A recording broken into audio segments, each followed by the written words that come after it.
Welcome back, everybody. I'm Jerry with Da Bears Talk, and today I'm going to be reacting to the initial schedule release. We did get a lot of the games that we were going to get leaked early, but I think it's definitely worth talking about the whole schedule because the Bears ended up getting one of the easier schedules that was available. So I believe it was ranked 28th or 29th in difficulty. So a lot of promise for the team that has built a lot in these past few years and is looking a lot better. So I'm gonna do a video later going over each individual game, score prediction, and a little bit of a deeper dive. But this is just going to be a quick gut reaction to the initial 17 games and what's going down.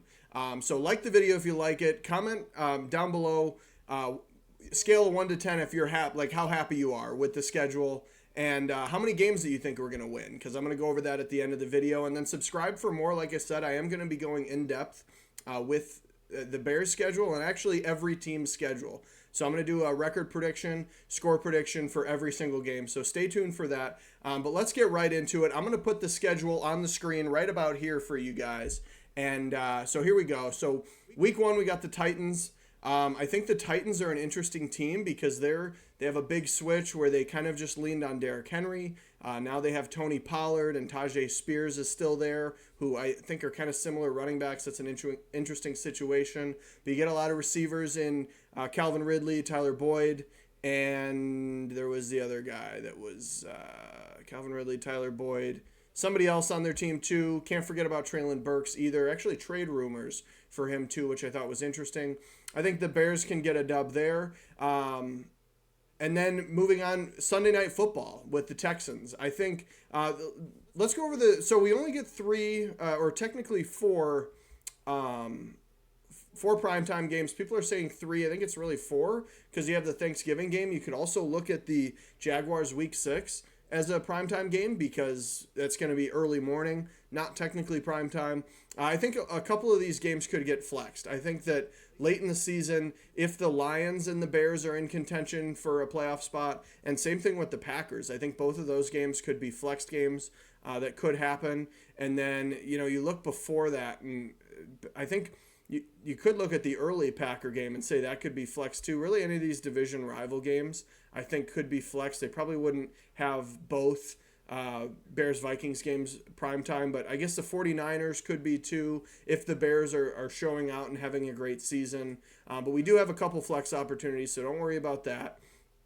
But each game individual, I mean, the Titans, I think, could be a win, especially because I think it's going to take the Titans some time to adjust from being a very run-heavy game reliant on Derrick Henry to now reliant on Will Levis and all the receivers out there. So Texans, I think, is probably going to be a loss. I just don't think the Bears are going to be far enough along to be able to compete. I think the pieces that they added on their defense are going to make it tough. You have the Colts, who I think if Anthony Richardson is playing like he was in those little spurts, I think that could be a tough one too. And you could make the same argument for the Titans game with Caleb Williams.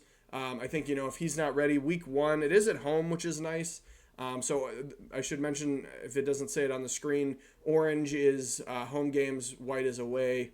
Thought it was also interesting that we have home game, then 2 away, 3 home, 3 away. Well, it's a bye week, so I guess technically you could go 4 weeks in a row at home. And we kind of get screwed there too because that Jaguars game we're listed as home team, but we're in London.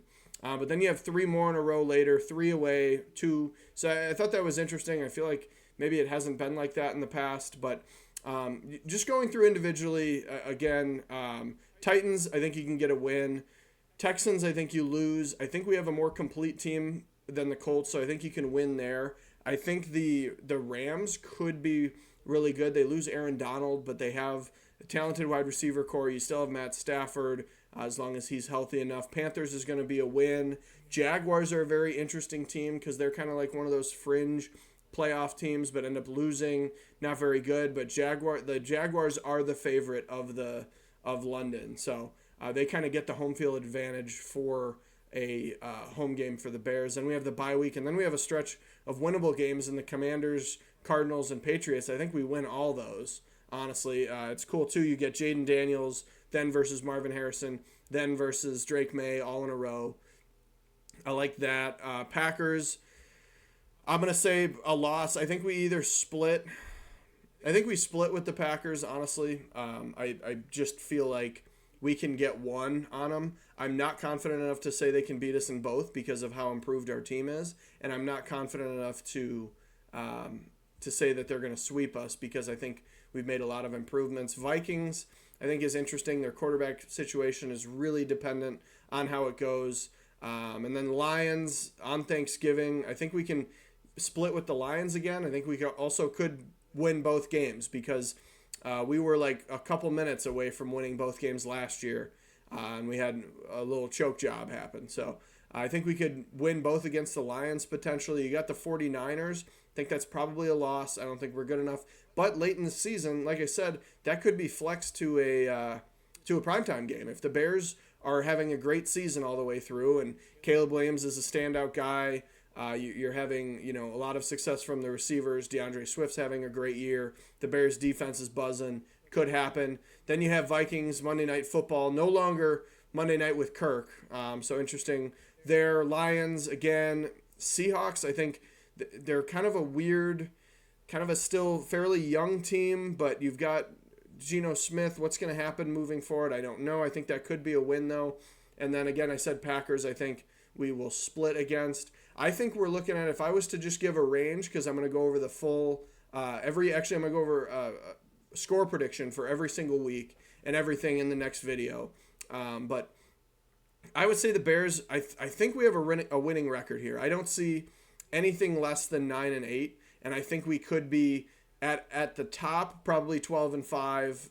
13-4 is a stretch, but if you're looking at the games that we're going to lose, I think we lose against the Texans. I think we lose against, for sure lose. I think we lose against the 49ers, so that's 2.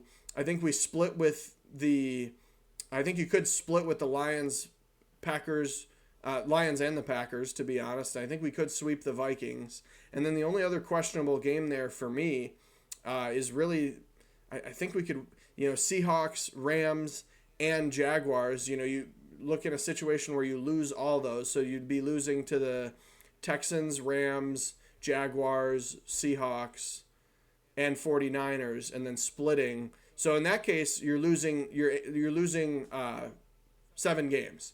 So honestly, my floor might be 7 games because we could lose one of those on a struggle, but we also could win. So I'm looking at about 10-7, 11-6 are probably my final scores. Again, I'm going to go over full score predictions in the next video, so subscribe for that. And click the bell icon so you can get updated when that video comes out. But that's going to be it. Let me know, what you think down below, how many wins we're going to get, and then also what you think of us only getting 4 primetime games, being Texans, Thanksgiving Day with the Lions, and then Vikings and Seahawks. Do you think we'll get flexed at least one game? I think we will.